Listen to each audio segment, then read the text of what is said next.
नमस्कार दोस्तों, राधे राधे। जैसे कि दोस्तों आपको पता है कि 10 जनवरी को आईसीएआई ने अपने सीए फाइनल और सीए इंटर का रिज़ल्ट डिक्लेयर किया था। तो जो बच्चे उसमें स्टूडेंट पास आउट हुए हैं, जो सीए बने हैं, उनको बहुत बहुत बधाइयाँ। और जिनका रिज़ल्ट नेगेटिव रहा है दोस्तों, आप मतलब डिमोटिवेट मत होना। तो आप आगे अपने फर्दर उसको अच्छे से इस ग्रुप को तैयार करना। और आगे फिर मई में जैसे फिर से एग्ज़ाम है तो हम वहाँ पर फिर से वहाँ पर पास आउट हो जाएंगे। तो दोस्तों जिनका नेगेटिव रिज़ल्ट रहा है तो उनको अपनी कॉपीज़, अगर सर्टिफाइड कॉपीज़ अगर चाहिए होंगी, वो भी काफ़ी किफ़ायती दाम पे, तो वो है आरटीआई का मोड। तो दोस्तों आरटीआई के मोड के थ्रू हम आज एक एप्लीकेशन सबमिट करेंगे और आपको मैं बताऊंगा भी आपको आरटीआई के थ्रू एप्लीकेशन कैसे फ़ाइल करनी है। और आप अपनी सर्टिफाइड कॉपीज़ आईसीएआई के थ्रू मंगवा सकते हैं आरटीआई की मदद से, वो भी सिर्फ 10 रुपये में। जी हाँ दोस्तों, आरटीआई जो हम फाइल करेंगे जो सर्टिफाइड कॉपीज़ के लिए, वो सिर्फ 10 रुपये में होगी। बिकॉज अगर हम आईसीएआई के मोड के थ्रू जाते हैं तो वहाँ पर 500 रुपये पर पेपर लगते हैं, बट यहाँ पर आपको सिर्फ 10 रुपये में सारी कॉपीज़ मिल सकती हैं। तो जिसके अंदर मैं आपको बता दूं कि जो सर्टिफाइड कॉपी होती हैं आरटीआई के थ्रू जो हम मंगवाते हैं, वो सिर्फ आपको 30 दिन के अंदर मिल जाती है। जी हाँ दोस्तों, आपको सिर्फ 30 दिन के अंदर आरटीआई के मोड के थ्रू आपको ये सर्टिफाइड कॉपीज़ मिल जाती हैं। आपको मेल आ जाती है जिसमें ये स्कैन कॉपीज़ होती हैं आपकी आंसर शीट्स की। ठीक है दोस्तों, ये मैं कह रहा है कि आपका जो वेरिफिकेशन वो करके भेजेंगे कैसे भी है। तो अगर आप आरटीआई मोड के थ्रू कॉपीज़ मंगवाते हो तो वहाँ पर आपकी रीटोटलिंग होकर के एक बार ज़रूर आती है। और साथ में अगर आपके एमसीक्यूज़ के जो क्वेश्चंस होते हैं, क्वेश्चन पेपर आपको नहीं मिलेगा। आपको सिर्फ एमसीक्यू की आंसर शीट की कॉपी जिसमें आपने सर्कल किए थे, मतलब जो फ्रंट पेज होता है, वो आपको वहाँ पर मिल जाएगा जिस पर नंबर होंगे।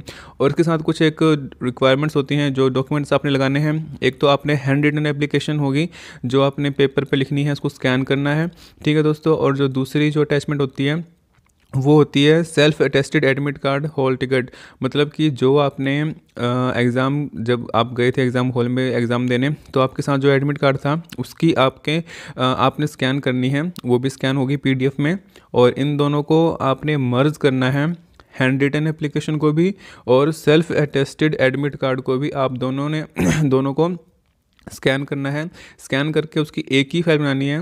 तो एक ही फाइल बनाने के बाद वो आपका मैक्सिमम जो साइज़ रहने वाला है वो 1 MB का रहेगा। तो ये जो हैंड रिटन एप्लीकेशन का फॉर्मेट है दोस्तों, वो मैं आपको आपके जो डिस्क्रिप्शन बॉक्स है इस वीडियो का, उसमें कॉपी पेस्ट कर दूंगा, तो आप वहाँ से कॉपी कर लेना। और स्पेशल करेक्टर का ध्यान रखना। तो दोस्तों वीडियो स्टार्ट करने से पहले आपसे एक छोटी सी रिक्वेस्ट है, अगर आप मेरे चैनल पर नए आए हैं तो प्लीज़ मेरा चैनल सब्सक्राइब जरूर कीजिएगा। और अगर आपको ये वीडियो पसंद आती है तो उसको लाइक और शेयर जरूर कीजिएगा। दोस्तों ये वीडियो थोड़ी लंबी हो सकती है, बट आपको पूरी नॉलेज मिलेगी कि आपने आरटीआई के मोड से कैसे एप्लीकेशन फाइल करनी है सर्टिफाइड कॉपीज़ के लिए। तो दोस्तों आपको मैं वो वर्ड फाइल दिखा देता हूँ जो अपनी एप्लीकेशन हमने टाइप करनी है, जो हमें हैंड रिटन लिखनी है, और ये हमें वर्ड फाइल में भी बनानी है। तो ये एप्लीकेशन का फॉर्मेट है जो आपने एक A4 साइज़ पेपर पर ब्लैक पेन से ये एप्लीकेशन आपने हैंड रिटन लिखनी है, जिसमें आपने ये सब्जेक्ट लिखना है कि आपको ये सर्टिफाइड कॉपी चाहिए आईसीएआई की। जो भी आपने एग्ज़ाम दिया, चाहे वो आप आईपीसीसी या इंटर के हो या फिर सीए फाइनल के हो, तो आपने ये डिटेल्स हैं वो यहाँ पर फटाफट टाइप करके, और साथ ही साथ एक हैंड रिटन के थ्रू, मतलब एक पेपर पर भी लिखनी है। तो दो चीज़ें आपने करनी है, एक तो वर्ड फाइल तैयार करनी है, क्योंकि आपने जब हम आरटीआई एप्लीकेशन लगाएंगे तब ये हमें वहाँ पर नीड रहने वाली है, हमें कॉपी पेस्ट वहाँ भी करना होगा। और हमें ये एक स्कैन बनानी है, तो उसके लिए हमें A4 साइज़ पेपर पर से लिखना भी होगा। तो हमें इस वर्ड फाइल का, इस फॉर्मेट का 2 जगह यूज़ होगा। ठीक है, एक पीडीएफ फाइल बनाने के लिए और एक वहाँ पर आरटीआई की वेबसाइट पर कॉपी पेस्ट करने के लिए। तो ये आप यहाँ पे देख सकते हैं, आपको जितनी कॉपी चाहिए आप 10 रुपये में मंगवा सकते हैं। अगर आपने बोथ ग्रुप दिए थे या सिंगल ग्रुप दिया था, आप फाइनल के हो या आईपीसीसी के हो या इंटर के हो, जैसे भी हो, तो आप अपनी कॉपीज़ इस तरह मंगवा सकते हैं। ये एप्लीकेशन आपकी आपने लिखनी है और इसका जो फॉर्मेट है वो आपको मैं इस वीडियो के डिस्क्रिप्शन बॉक्स पर दे दूँगा। तो दोस्तों आइए वीडियो स्टार्ट करते हैं, और मैं आपको सीधा लेके चलता हूँ ब्राउज़र पर, जहाँ पर हम आरटीआई जो ऑनलाइन है वो किसी पर्सन की यहाँ पे लगाने वाले हैं।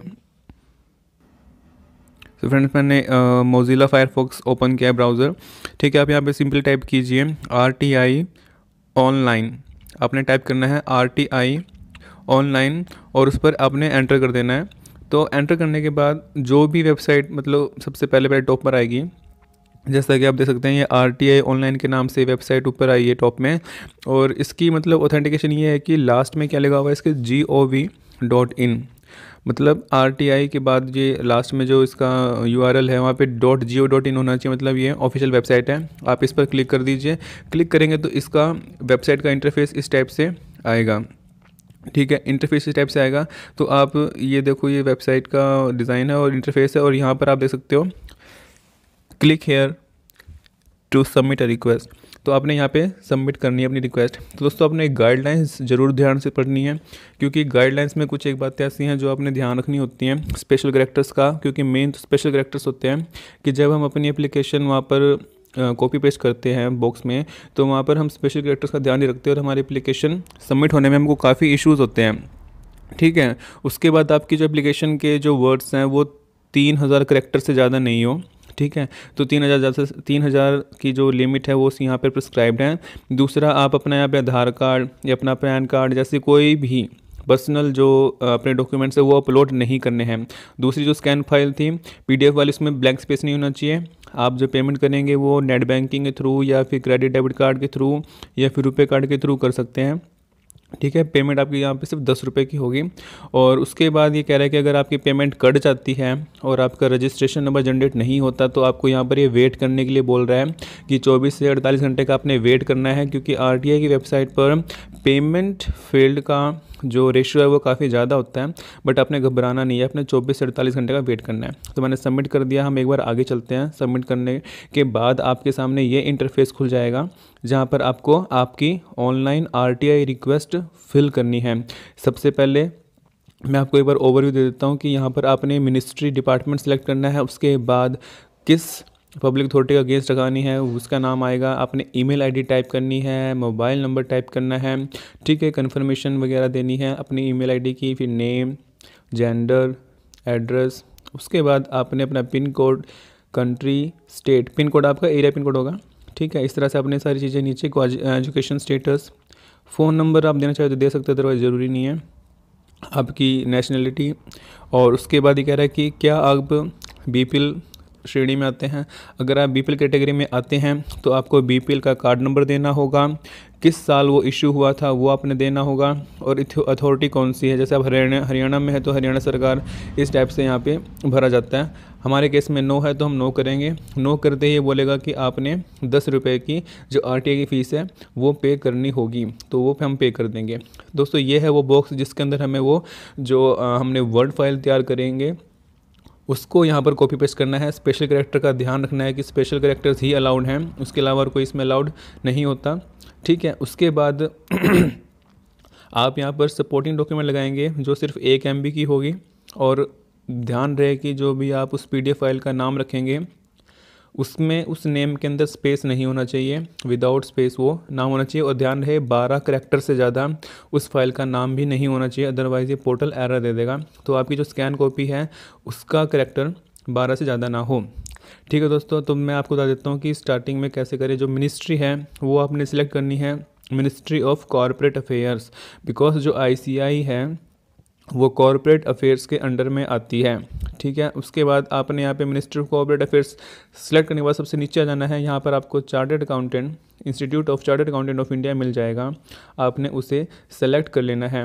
ठीक है, सिलेक्ट करने के बाद आप अपनी ईमेल आईडी, फ़ोन नंबर, ये सारा डाटा फिल कर लीजिए। अगर आपने पहले भी कभी RTI फाइल करी होगी तो ईमेल आईडी डालने के बाद ऑटोमेटिक सारा डाटा फैच हो जाता है और आपका लगभग ये आधा फॉर्म फ़ोन नंबर तक, मतलब आपका ये एजुकेशन स्टेटस तक ऑटोमेटिकली फिल हो जाएगा। ठीक है दोस्तों, मैं ईमेल आईडी अपनी डालता हूँ और एक बार अपना ये सारा फॉर्म फिलअप कर देता हूँ। फिलअप करने के बाद दोस्तों आप इसमें ध्यान रखना कि अगर आपका जो एजुकेशन स्टेटस है वो आप अपना ध्यान से डालना, क्योंकि अगर आप लिटरेट हैं तो आप वहाँ पूछेगा कि आपका स्टैंडर्ड 12th स्टैंडर्ड तक है या 12th स्टैंडर्ड से ज़्यादा बोले तो ग्रेजुएट हैं या अबव ग्रेजुएट हैं, वो आपने यहाँ पर फिलिंग वगैरह सारी कर देनी है। तो आपने ध्यान से अपना email ID, phone number, name, gender, address, pin code, ठीक है, कंट्री, उसके बाद स्टेट, स्टेटस आपने प्रॉपरली फिल करना है।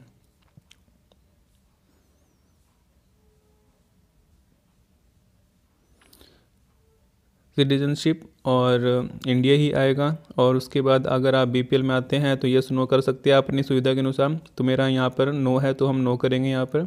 और उसके बाद हम यहाँ पर जो ये है बॉक्स आ गया है टेक्स्ट आरटीआई रिक्वेस्ट का, जो आपने तैयार किया होता है वर्ड फॉर्मेट में, उसको यहाँ पर जस्ट कॉपी पेस्ट करना है। जी मैंने यहाँ से वर्ड फाइल से कॉपी कर लिया है जो मैंने एप्लीकेशन बना रखी थी, और मैंने उसमें पेपर नंबर भी लिख रखे कि मुझे कितने पेपर की रिक्वायरमेंट है सर्टिफाइड कॉपीज़ की, वो मैंने यहाँ पे पेस्ट कर दी है। स्पेशल कैरेक्टर का दोस्तों ध्यान फिर से मैं कह रहा हूँ रख लेना, अदरवाइज एप्लीकेशन फाइल नहीं होती है।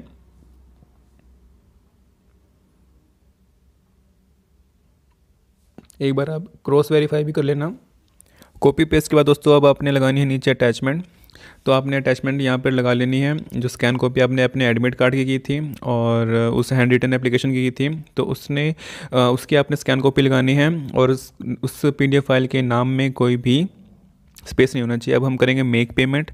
मेक पेमेंट करने के लिए आपके पास या तो नेट बैंकिंग होनी चाहिए या डेबिट कार्ड रुपए कार्ड, वो यहाँ पर आपके पास अवेलेबल होना चाहिए।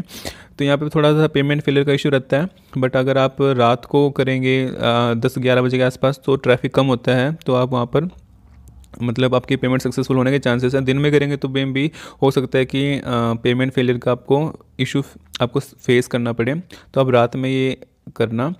तो अब ये जो पेमेंट गेटवे है वो SBI का यहाँ पर आ जाएगा। आपको यहाँ पर ऑप्शन दिखा देगा, आपके UPI के थ्रू करनी है, नेट बैंकिंग है, नेट बैंकिंग के थ्रू कर लेना, और या कोई भी एनी अदर मोड है आप वहाँ पे पेमेंट कर सकते हैं। क्योंकि मेरे पास SBI बैंकिंग है, और अगर पेमेंट डिडक्ट हो जाती है और रजिस्ट्रेशन नंबर जनरेट नहीं होता तो बहुत ईजिली हम काम कर सकते हैं। अब ये मैंने जैसे SBI नेट बैंकिंग का पेज ओपन कर लिया है, और मैं एक बार अपना सारी डिटेल एक बार इसको फिडअप कर देता हूँ।